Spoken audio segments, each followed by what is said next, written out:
kemampuan berbahasa mereka itu, walaupun mereka orang Cina kan, orang India pun, tapi boleh bercakap dengan bahasa Indonesia dengan baik sekali dan fasih sekali. Ya bosku, jumpa kembali di channel ini. Apa kabar para bos semua dimanapun berada saat ini? Semoga para bos semua dalam keadaan baik-baik saja, tak kekurangan apapun kiraan yang impian dari para bos semua segera tercapai. Jadi jelas bagaimana bahasa Indonesia saat ini tengah mendunia bosku. Banyak negara di luar sana yang bahkan dari tingkat sekolah dasarnya sudah diajarkan untuk mempelajari bahasa Indonesia. Dan hal ini membuat negara tetangga kita itu kalah telak ya. Mereka menawarkan agar orang-orang Indonesia juga mengakui bahwa bahasa Melayu adalah bahasa yang digunakan oleh orang-orang Indonesia. Tapi faktanya bahasa Indonesia jauh lebih menarik jika dibandingkan dengan bahasa Melayu yang mereka tawarkan bosku. Lagi pula pasti sangat lucu rasanya jika mereka menawarkan agar Indonesia dan Malaysia itu bisa populerkan bahasa Melayu bosku. Karena ironinya di negara mereka sendiri bahasa Melayu pun tidak mendapat tempat. Dan juga berkaitan dengan hal itu, hari ini kita mau mereaksi satu video yang bersumber dari channelnya The Wanderer. Juga judul videonya mengatakan heboh, PM Singapura gunakan bahasa Melayu, netizen mirip bahasa Indonesia ketimbang Melayu Malaysia.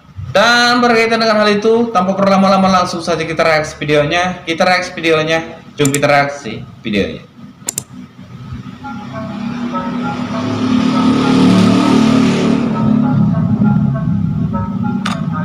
Bersama masyarakat Melayu Islam, saya dapat rasakan semangat dan rasa bangga anda. Tapi memang kalau kita dengar Singapura ini berbicara seolah-olah menggunakan bahasa Indonesia ya. Karena kalau dia menggunakan bahasa Melayu Malaysia, dia tidak akan mengatakan kata anda, melainkan awak ya. Oke, kita lanjut play kembali videonya. Bagus ya, enak ya, mantap ya. Saya ngomong agak kasar atau di mana, tapi saya nggak suka bahasa Melayu. Wow. Geger di jagat maya, PM Singapura baru-baru ini bikin heboh lewat pidatonya yang viral. Awalnya banyak yang mengira beliau sedang berbahasa Melayu Malaysia, padahal nyatanya itu adalah bahasa Melayu baku versi Singapura. Namun, yang bikin suasana makin memanas, ada netizen mengklaim bahwa logat dan kosakatanya jauh lebih mirip bahasa Indonesia ketimbang bahasa Melayu Malaysia. Sontak, komentar ini membuat kolom komentar mendidih dan memicu perdebatan sengit dengan netizen negeri jiran yang tak terima. Apakah ini bukti kuatnya pengaruh bahasa Indonesia di Asia Tenggara? Saya bersama masyarakat Melayu Islam, saya dapat rasakan semangat dan rasa bangga anda terhadap jati diri serta warisan anda. Saya melihatnya sendiri. Penggelam ialah tempat yang istimewa untuk kita semua. Dia mengingatkan kita akan hubungan erat kita dengan rantau ini. Dia juga sebahagian daripada sejarah dan warisan yang kita kongsi bersama. Kita hargai pertalian ini. Kita kini mempunyai pemangku menteri bertanggungjawab. Saya lebih suka bahasa Indonesia. Bahasa saya tidak lancar juga, tapi saya belajar dari sini, belajar dari situ, dengerin di sini, dengerin di situ kakak. Terima kasih Indonesia, terima saya Pak Ning, orang Singapura tinggal di sini. Kedatangan tamu dari Singapura, tapi dia masih bingung sama bahasa Indonesia. Info ini dari mana, Bu? Dari mana? Iya, makan di sini dari mana infonya? Supir kami. Oh, dari supir. Iya. Ibu ini dari mana ya? Singapura. Dari Singapura. Ini seperti tentara ya. Gimana kak makan di sini kira-kira kak enak atau enggak? Awan nih, sama. Bagus. Bagus ya, enak kak ya, mantap ya. Iya.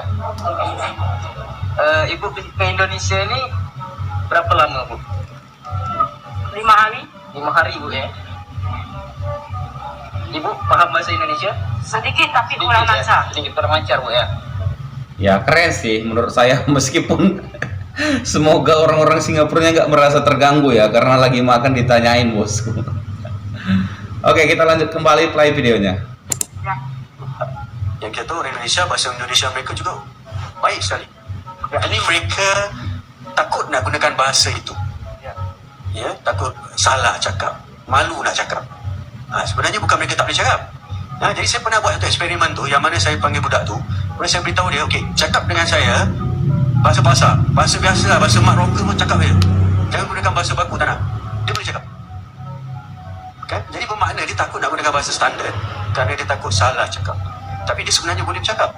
Jadi mungkin ini satu lagi aspek pedagogi lah kita gunakan untuk menggalakkan budak itu supaya betul-betul dalam bahasa ibunda misalnya.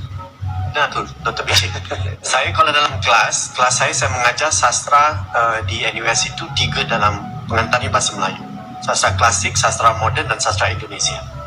Kalau dalam kelas satu bicara kerana formal ya, anak didik saya itu diam, tengok saja. Tak berketik langsung. Tapi kalau diajak ke kantin, ya, minum, makan, itu perbualannya rancak sekali. Saya rasa dia 2 persona yang lain. Yang dalam kelas tadi diam, yang di kantin roh. Tapi bahasanya apa? Bahasa itu bahasa apa ya? Bahasa gaulan ya. Bahasa gaulan ya. Jadi saya fikirkan bagaimana. Tapi kalau biar saya fikir pula, takkan pula saya masuk dalam kelas nak mengajar bahasa gaulan ya. Dan saya tidak mampu melakukan bahasa gaulan ya. Jadi saya rasa mungkin tadi persoalan pedagogi ya. Apa dialogsia ya. Dialogsia dalam linguistik, perbezaan antara penuturan dengan apa yang dalam tulisan ya. Karena kalau Inggeris tak, dialogsanya tidak ada, sama apa yang ditulis, apa yang dibicara. Saya rasa ini adalah sisi dalam apa ni, tetapi tidak pada bahasa Indonesia ya. Sama yang dibicara dalam kelas, sama juga yang di luar kelas.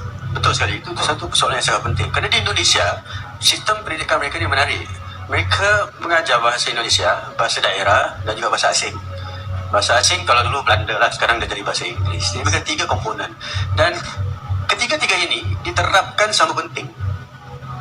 Tidak dibezakan.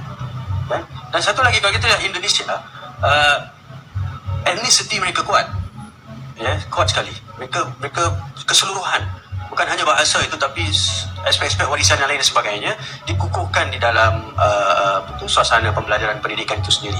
Dan yang menarik juga, kalau kita lihat kajian Indonesia misalnya, kita dapati orang Indonesia mereka lebih gemar kepada bahasa daerah mereka daripada bahasa Indonesia pun. Itu lagi yang menarik. Jadi di situ letaknya, di mana kemampuan berbahasa mereka itu, walaupun mereka orang Cina kan, orang India pun, tapi boleh bercakap dengan bahasa Indonesia dengan baik sekali dan fasih sekali. Kerana aspek etnisiti itu dikukuhkan. Dan demikianlah video reaksi kita hari ini bosku. Tentu membuat orang-orang yang ada di negara Malaysia itu kaget. Orang-orang Singapura juga sangat suka sekali menggunakan bahasa Indonesia bosku. Lagi pula ya, saya rasa memang bahasa Indonesia adalah salah satu bahasa yang memang sangat menarik bosku. Dimana sampai dengan saat ini ramai sekali orang-orang di luar sana yang justru di sekolah-sekolah di luar dari negara Indonesia itu sudah diajarkan untuk siswa-siswinya mempelajari bahasa Indonesia. Lagi pula saya sih mempercayai 10 ataupun 20 tahun ke depan bahasa Indonesia itu mungkin akan setara dengan bahasa Inggris. Mungkin ini nggak keterlaluan saya katakan ya. Mungkin ini tidak berlebihan ya. Mengingat antusias orang-orang asing saat ini mempelajari bahasa Indonesia bosku. Juga berkaitan dengan hal ini semua, bagaimana ini menurut tanggapan para bos semua berkaitan dengan video reaksi hari ini? Jangan ragu, jangan sungkan. Tinggalkan berapa para bos semua di kolom komentar di bawah video ini. Dan terima kasih banyak telah menonton video ini sampai dengan selesai. Sampai jumpa lagi di video berikutnya.